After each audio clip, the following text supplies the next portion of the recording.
আসসালামু আলাইকুম ওরহমতুল্লাহি ওবরাকাতুহ।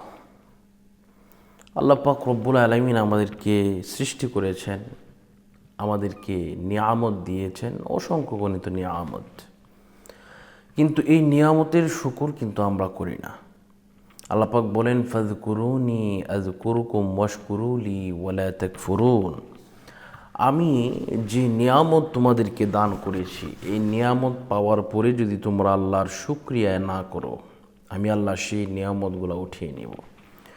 আপনার সম্পদ আছে, এজন্য আল্লাহর শুকরিয়া আদায় করতে হবে।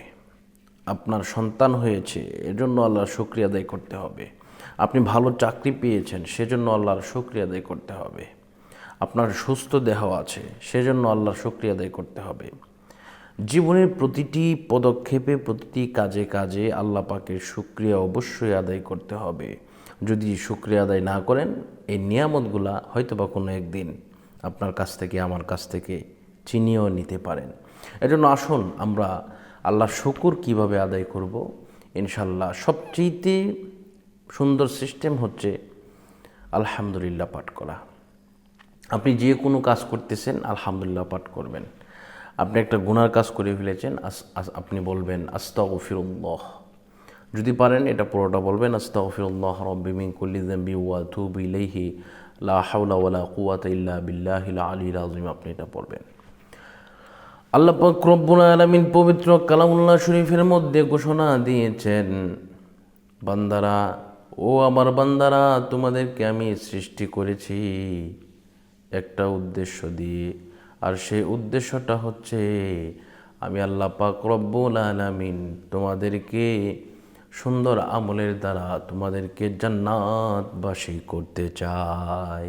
জান্নাতবাসী করতে চাই। আল্লাহ পাক বলতেছেন জান্নাতবাসী করতে চায়।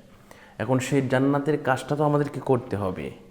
এই জান্নাতের কাজ কি? এই জান্নাতের কাজ হচ্ছে আপনি হালালভাবে আপনি চলবেন, আপনি নামাজ রোজা ঠিকভাবে রাখবেন, সামর্থ্য হলে হজ করবেন, জাকাত দিবেন, এবং মানুষকে ঠকাবেন না, মানুষের ক্ষতি করবেন না। তাহলে ইনশাআল্লাহ আল্লাহ পাক রব্বুল আলামিন আপনার জীবনকে করে তুলবেন আনন্দময়। আপনি হয়ে যাবেন একজন জান্নাতি ব্যক্তি। আপনার দ্বারা যদি মানুষের উপকার হয়, আপনি যদি মানুষের উপকার করেন, তাহলে সেই উপকারকে কেন্দ্র করে আল্লাহ পাক রব্বুল আলামিন আপনাকে জান্নাতের উচ্চ মাকাম দান করবেন। এই বিষয়গুলাই হচ্ছে সবচেয়ে বড় বিষয়। আপনি মানুষের ক্ষতি করে যদি 5 ওয়াক্ত নামাজ পড়েন, সারাদিন আল্লাহর রাস্তায় চলেন, তাহলে কিন্তু লাভ হবে না। এজন্য নিজেকে আগে ঠিক করতে হবে। আল্লাহ পাক আমাদেরকে কবুল করুন, মঞ্জুর করুন, সে প্রত্যাশা করছি। আজকের মতো এই পর্যন্ত বিদায় নিচ্ছি। আসসালামু আলাইকুম ওয়া রাহমাতুল্লাহি ওয়া বারাকাতুহু।